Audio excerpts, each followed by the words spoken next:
Ladies and Hey, gentlemen, welcome to another fun episode of On the Road with Dante Carter. We are doing our Halloween push. This is the second episode of that, and we have to have the legendary. This is Michael Berryman. Thank you, Michael. oh, you're very welcome. It's nice to be a legend. Dude, obviously we have to start with, The Hills Have Eyes playing Pluto, but since then, you've done so many legendary roles in horror and the cryptids and the cult classics, man. How does it feel to walk around and just people recognize you for that? Well, it's interesting. It's engaging. People are feel free to talk and converse. I'm pretty easygoing. I talk to just about anybody, um, and it's nice to touch base on what type of entertainment they like. Movies. I'm a big fan of film buff. I've studied film history for years, and there's so many wonderful, wonderful films. And in the horror genre, of course, you know, I I remember back in the day. Oh gosh, I was on a panel, uh, and some people were talking about censorship, and they're saying that uh, maybe people that do a scary movie or a Jason movie, and then somebody watches the movie and then they put on a Jason mask and chop some heads off. And I think maybe the people that made the movie should be, punished for that. And we just politely said, no, that's a copycat's not something that we were encouraging. Yeah. But the bottom line is, in my opinion, sci-fi and horror, I think, are pretty much sister brother, so to speak, because back in I was born in 1948. My dad was a brain surgeon for the Marine Corps, and he went on a secret mission after they dropped the two bombs. He went to Nagasaki and Hiroshima, Ground Zero, and of course he came back with a lot of radiation that caused birth defects for me. I had to have my skull reconstructed. It's all in my book. It's called "It's All Good." Go to Amazon if you like, but. Uh, a lot of the classic sci-fi films were cautionary tales. Be aware, be scared. Yeah. Uh, Look out for the choices people make. Sometimes we don't make great choices. Okay. As far as horror is concerned, if you watch a movie, you're going to get scared. You forget about, the bills you have stacking up on your desk. It's escapism is Right. what it is. It's like a roller coaster ride. You forget about all the worry, troubles, and tribulations, and you're engaged emotionally in what's going on. So I think the threat, it'd be a monster or a bad person. You have to give enough of a challenge to the hero. Yeah. So there's something in writing called the dark night of the soul, which is the night before, or the pondering before the event, before a soldier goes into battle, before somebody takes off in a spaceship or whatever it could be, or yeah, we're going to go down the scary hallway and take care of Freddy Krueger or whatever. Well, can you rise to the occasion? A lot of times, people are like, yeah, I don't know, I'm scared. Well, you're supposed to be scared. And then if you, depending on what the situation presents to you, you might find a way to be heroic or to help out in the situation. So that kind of put a squelch on this woman's proposal, So it's a roller coaster ride. Now there are limits to what I will portray. I've had a few situations where in a film, a director rewrote a scene, and then when I arrived on set after traveling, got off the airport and went to the hotel and went to the set, and wow, you changed the scene. You want more graphic? And he goes, yeah. And I go, guess what? In my contract, we're not doing that. Yeah. Yeah. So I say that in regards to people that are in the acting field, for instance, or in any situation in life. If you don't have your own limits and your own value system and ethics, other people will make the decisions for you. So again, it's coming down to who you are, what decisions you choose, regardless of the consequences. That kind of defines who you are. So that's kind of what we do in storytelling with scary movies. Yeah, 100%. I think that that's the way that you describe it, the way that you broke that down is actually perfect. Yeah, like it is a good way it is like riding a roller coaster and getting away from real life and that escapism like you're talking about and the adrenaline rush and all that. That's a really good way to break it down. But also like a lot of people that do are in horror movies or who play some of these crazy or cannibalistic killers end up being really good people, you know. And I think it takes a really good person to be able to kind of dip into that and then come back, you know. So, Well, you're right. If you were actually that person, you wouldn't be at a horror convention, or maybe you would. There's been on occasions where I've seen people in costumes and outfits, and they just kind of float around, and the security will go, "Hey, keep an eye on that one. Yeah, we will. If you have a problem, tug on your ear." Oh, okay. Most of them are just in character, just having fun, but. Yeah, if you watch a slasher movie, for instance, and you think that that's uh, a good way to move forward in reality, you might need to check into the hospital. we did have my family, we had a running joke. My brother, God love him, he always when he would watch a movie he would want to be, so like he would watch 8 Mile and he thought he could be a rapper. He would watch an army movie, he thought he could join the army. And we always said like keep him away from the slasher movies because he might end up thinking he's Michael Myers or something. Yeah, it's only a movie. It's not a life choice. Yeah, yeah. And I shared a bedroom with him, so I was like, yeah, let's make sure we definitely do that, man. Well, that's funny. Well, back in the late 50s, early 60s, I had three younger brothers, I still do actually, and we'd have a babysitter. Our parents would go out and have dinner or something. And that was back in black and white TV days and no remote. And there used to be Chiller Theater. And so we'd watch Frankenstein, the classics. And our babysitter would always fall asleep. And one night, my sister was a couple years older than me, so she thought it'd be funny to get her hands in a bowl of ice, get them real cold, and stand behind her. And I turned all the lights off in the whole house. And then when she grabbed her back of her neck and she pulled, oh, what's that? I turned the TV off. And back in those days, the TV would go to a little dot, Yeah. and she's yelling and screaming. She fell asleep watching The Mummy or, Frankenstein or whatever. And then we turned the lights on and we're laughing. We thought it was pretty funny. And then she said something.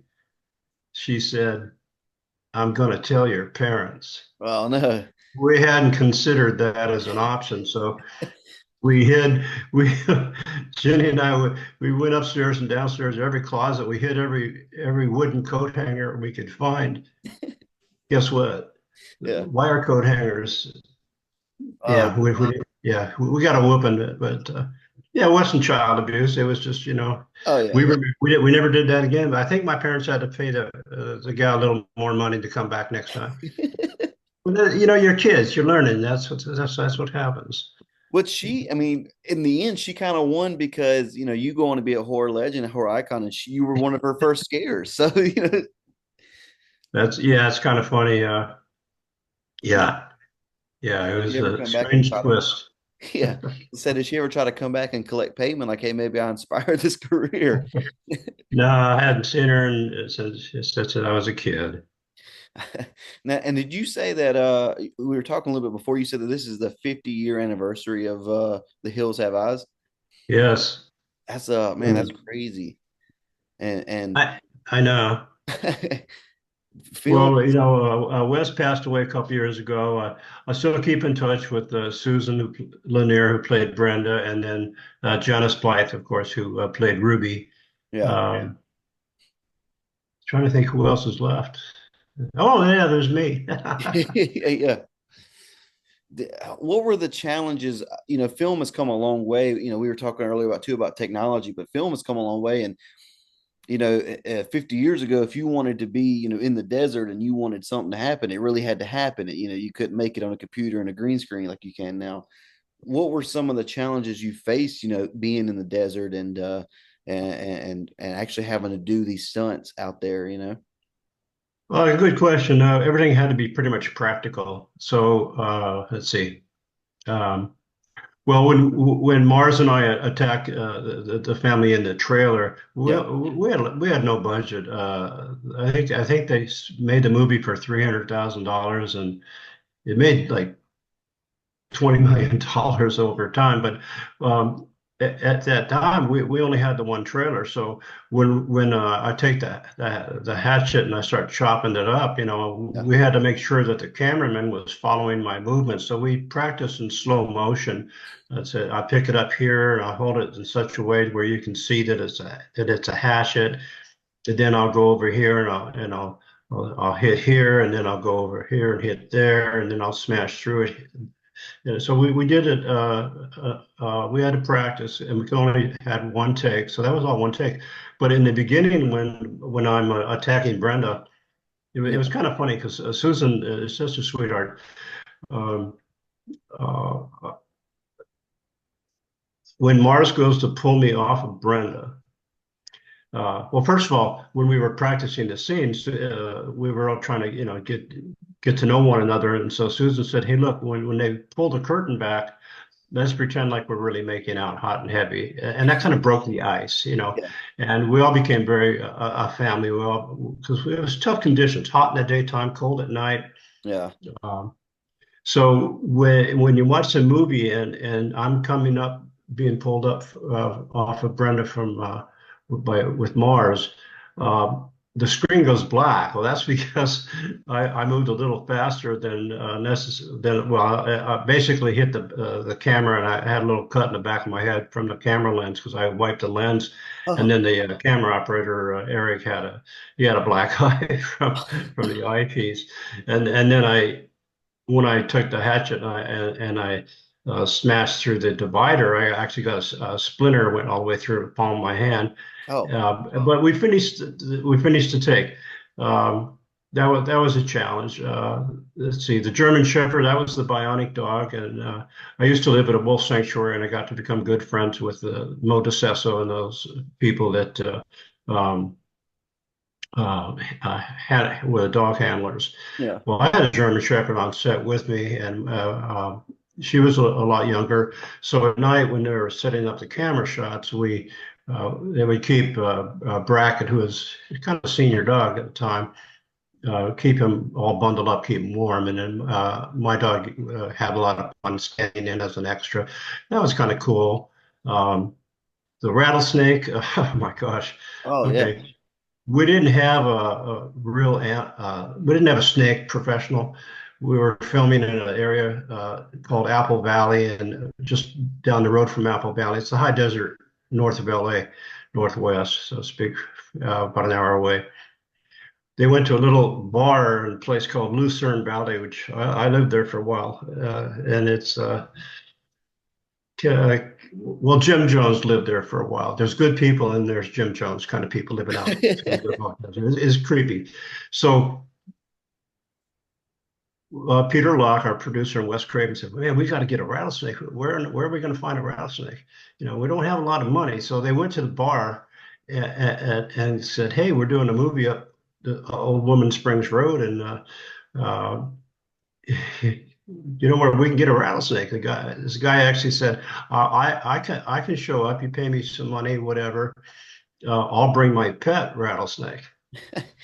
That's not a good thing to hear. Well, it was his pet, and um, it was a Mojave green. And having lived out in that area and had done research, I remember talking to the guy and I go, "What are you doing with the Mojave green?" And he goes, "Oh, you know about the Mojave greens?" And see, they have muscle and neurotoxin. They're like a cobra as far as danger.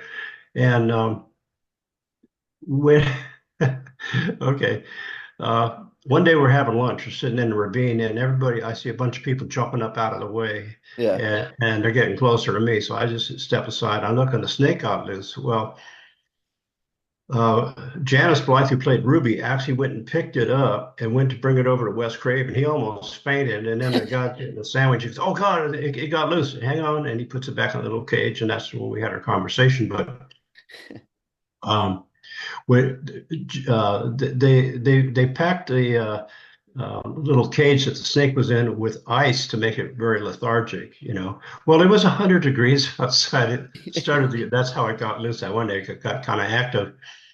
And in the scene, Wes wanted Janice to pick up the snake, and she says, "I'm not going to pick it up unless you, Peter Locke, our producer, and Wes, unless you pick it up first." And so the guy showed them how to do it, and they did, and it was creepy and scary. I mean, Oh someone yeah. could have been seriously dead. And then the other biggest challenge, I think, was when the mother gets shot. Um, when she falls back into the couch, Yeah. what happened was she scrunched down a little bit and she had an ace bandage wrapped around her upper torso. And there was a leather pad with a little explosive charge called a squib. And on top of that was a little bag of fake blood. And they kind of cut through her nightgown so the blood would come flying out and you see she gets shot. Yeah. Well, everything was fine except when she scrunched down, when she fell back into the couch, the ace bandage slipped a little bit and it moved it up. And so when the explosion went off, it looked good on camera, but it actually removed her nipple. It Oh. blew it right off. Oh wow. So she had to go to the hospital for that. What else was going on? Yeah, that's pretty much it as far as challenges. I But mean, that's we got through it. We got through it. yeah, that's some big challenges. Someone lost a nipple, and Yeah. you know, that's not that's not ideal, you know. Well, it wasn't in our contract, but that's just kind of how things went. You know. Did y'all know when you were making the film, did you know that you had a classic like you did, or was you just kind of hoping that it was gonna turn into what it did? No, we it was just Wes Craven had just done The Last House on the Left with David Hess, and that was a big, almost a taboo subject, and and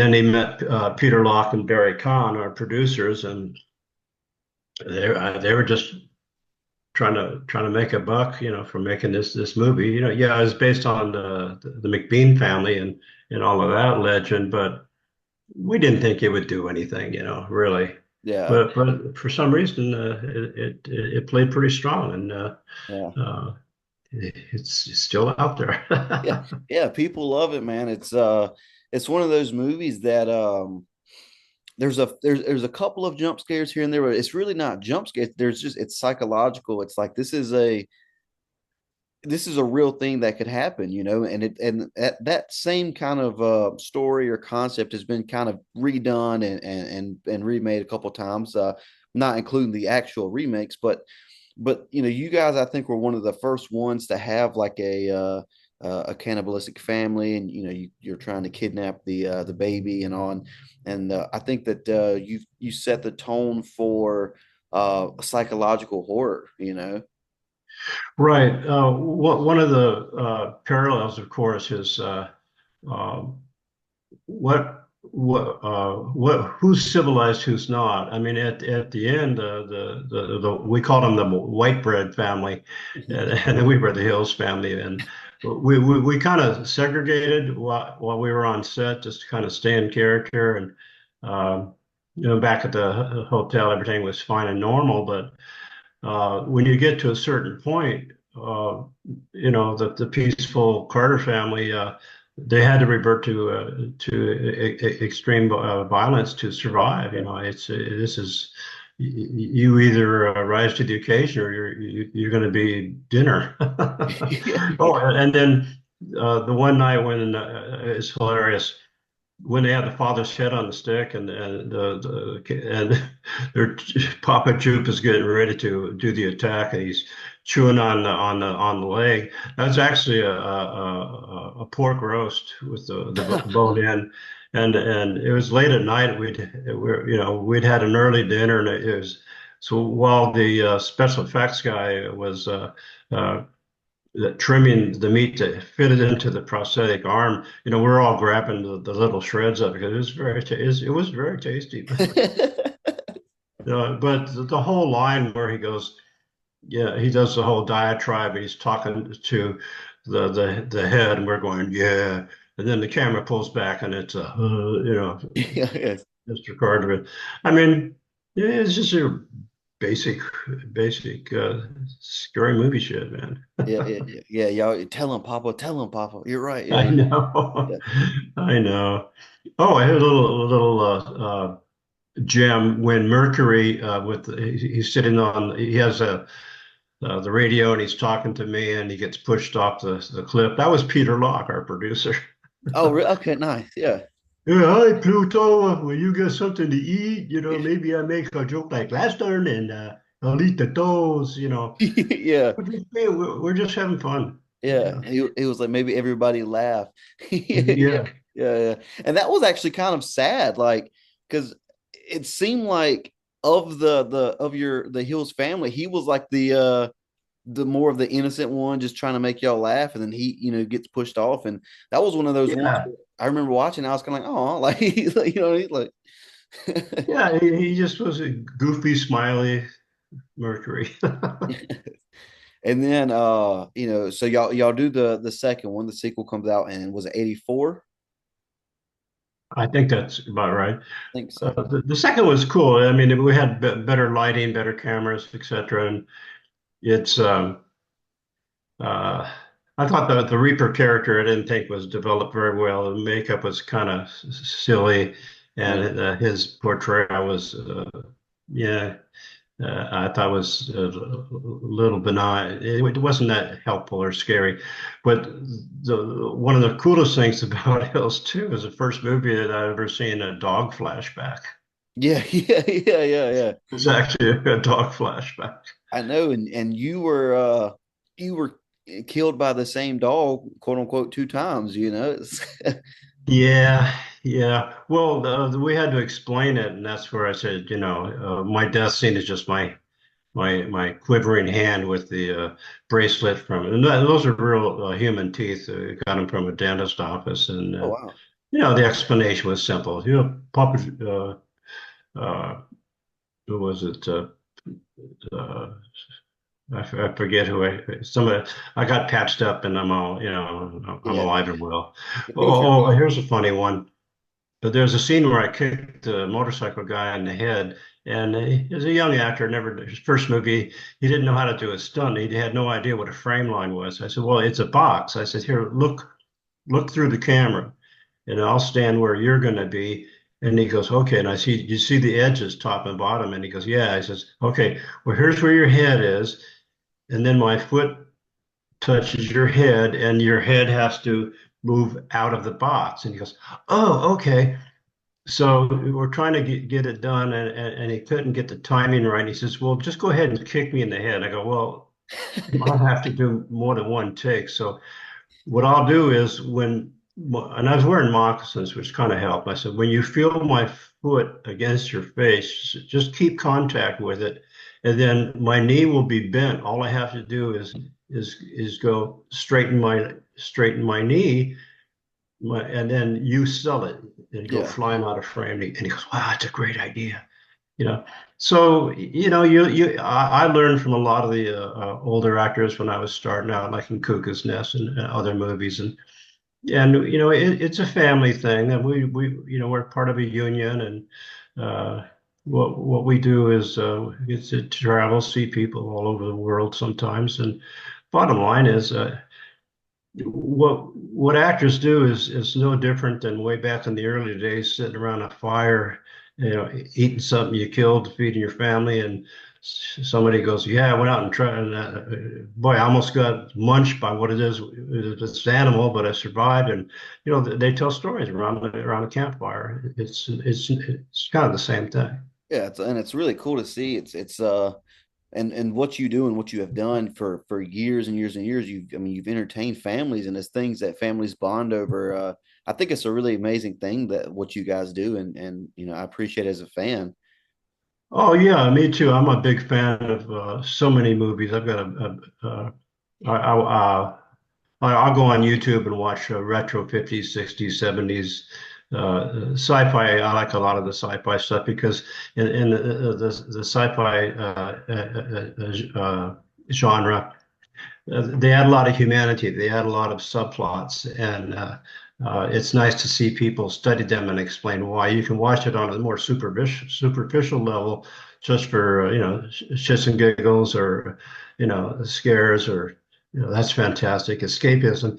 And then there's also human interaction. Where are we going? What are we learning? What are the similarities between the characters in the movie and society? Yeah. So it's kind of a multi-layer storytelling, which I think is some of the better storytelling. The big bells and whistles and flashes, and I get real bored with these movies that are just like, The Matrix has some very heavy philosophical points, but after a while, explosions, chase, kill, bang, bang, bang, the same old, Yeah. that's more industrial, commercial, where it's an industry. We're trying to make a profit for our investors, and which is all fair and fine, but uh, I like a little more humanity, a little more art Yeah. uh, in my entertainment. Well, and I'm a huge, comedy fan. I do comedy and have watched comedy my whole life. And it's kind of like now, like even in comedy, there's no one's making funny movies just to be funny anymore. Now there's like it has to be an action comedy. There has to be like the explosions and the fight scenes and stuff. And it's like, when did we get away from just a basic, a really good story? You know what I mean? I do. I think what happened was some of the bigger studios got bought out by oil companies. Gulf, for instance, I think bought Paramount. But thank God some of those studios still respect and preserve things that have been made in the past. But Yeah. um, uh, if you if you see a movie and then there's part two, part three, part four, what is that telling you? I mean, unless the characters develop and grow, and it's I look at it like it's just it's a video game. Yeah. Short attention span. It's almost like addiction. Here, have another piece of candy. Right. Well, yeah, but I'm kind of over that. Whoa, well, we added one other item. Oh, it's all different now. No, it's the same old, same old. But Yeah. but I'm not saying they shouldn't be allowed to make it, so to speak. But so I think what you choose to, for your own entertainment and spending your time being involved in something, it kind of defines you more than uh, the other. Yeah, definitely. And in your career, we've seen that. I mean, you've stayed true to art. I feel like in a lot of the projects that you've taken on and done they're not, always super huge commercial working for major companies. You're doing things that you enjoy, I think, and that people enjoy, and that's what draws people to like you the way that they do. Well, a lot of you're right. A lot of the lower budget independent projects come about. You know, oh gosh, well, Weird Science, for instance. What a wonderful event that was. The Voyage of the Rock and Roll Aliens, a lot of fun. I've done a lot of comedy, sci-fi, and horror, of course. Um, uh, I'm not your standard fodder for your mainstream box office hits, even though it was in a couple of movies that did really well, Cuckoo's Nest, for instance. But Yeah. that's more because of my look. But that was a great experience. 128 days, and it's like going to film school. I made $700 a week Oh, for a wow. 6-day week. Jack made $10,000 a day. I know that because he told us that one day on the set. Yeah, well, the guy who played Cheswick. I want my cigarettes near Scratcher. Good old Sid Lassie. Yeah. He was getting out of control and trying to upstage Jack and not doing his job as an artist, as an actor, a Yeah. contract. This is the way the story goes. It's not about you. You can't steal every scene. And Jack got pissed off one day and he walked off the set. Oh wow. Yeah, he walked right down the hallway, went to his motorhome, and this is like about 45 minutes before lunch, and every minute costs a lot of money. Yeah. So Jack goes, "Well, when you guys get it together, let me know. I'm gonna go to my trailer. It's just another day, another 10 grand, right, Sid?" We're all looking at each other. Chris Lloyd and I are like, "What?" And then uh, the executive producers, that's Joel Douglas, Michael Douglas, and Saul Zaentz, invited Sydney down the hallway into a room, and we could hear some loud voices, and Yeah. they were real close to just recasting him and suing him for a breach of contract, but Wow. we managed to get through it, and everything. And I'm glad Sid continued on, but. Uh, well, here's a little fun little incident. Okay. Um,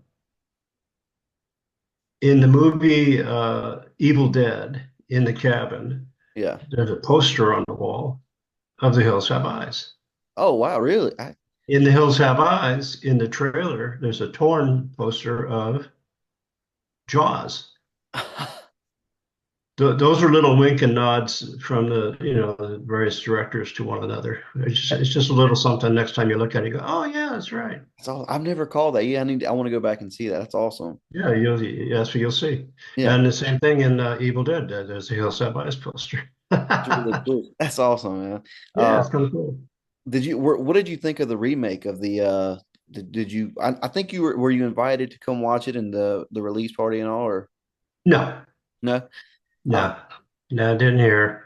There was supposed to be a part, but then they made their own movie. They had better camera equipment. I thought the atmosphere was really very excellent in the beginning. Um, it, once they got into the caves, the cave, and then there was that CGI metal toothy expanding thing, and yeah. and that just pulled me right out of it. I go, okay, uh, but the tone and the atmosphere in the very beginning was wonderful. I just wow, that really drew me in. I really felt like I was present in that space. Yeah. And then it turned into chase kill pretty much. And then I'll be honest, I watched about half of the movie and I turned it off and moved on. Yeah. That's the way I went. And I don't But blame you, man. yeah, I'm hey, I'm glad the movie did well. I'm glad the investors made their money back and they can go on and tell more stories. It's called it's the business, but not every inspiration for a story is completed in the manner which the writer originally envisioned. Yeah. It's just like Cuckoo's Nest. Ken Kesey wanted it through the eyes of the chief instead of a McMurphy character. Okay, fine, and that holds true in a lot of projects for many different reasons. It's not that they don't respect the story or the original book, for instance, but just you can only put so much in the film, but uh, I'm just glad that we live in a country where people can tell a story and not wind up in jail. Yeah, right. Yes. You know, And I got one more really quick question, man, and then I don't want to hold you up too much. what Which, you by the got? way, I don't on my podcast, I've found myself. I think the last 10 episodes I've said, I don't want to hold you too much, and I got to stop saying that's become like a thing I say every episode. But Well, you could say in conclusion. yeah, yeah, there you Or that's tight. Go ahead. working with you got to work with Wes Craven, which is an amazing thing. And how was that different from working later on with Rob Zombie? You were in a couple of Rob Zombie movies, and Rob is a guy that I think respects and he loves older movies and he loves the history of films, and you can tell that in his work he's someone that's true to the art. What is the differences and similarities maybe in them two? Uh, Differences. Well, they're different personas, so to speak. His respect for Wes and the genre is totally correct. I mean, at his home, I think he's got the Gill Man and various other props and what have you. Never been to his house, but I've talked to people that have, and he really respects the genre, which is apparent. He's easy to get along with. He knows what he wants. We in Lords of Salem, there was a scene where we uh, Sid Haig and the Magnus brothers were supposed to go help arrest the witches, and we're butchers and we're supposed to chop them up or whatever. Well, the whole I mean, you don't even know that we are who our characters are in the final cut, because here's what happened. There's a scene where the witches are by the campfire, and then Sid and I show up along with the British guys who are there to arrest them, right? And they're supposed to read the arrest warrant as to why they're arresting the witches. And okay, so I'm standing next to Sid, and I forget which actor it was, but these are people that have done Shakespeare. These people have been around for a while. They're very qualified. And here's what we hear.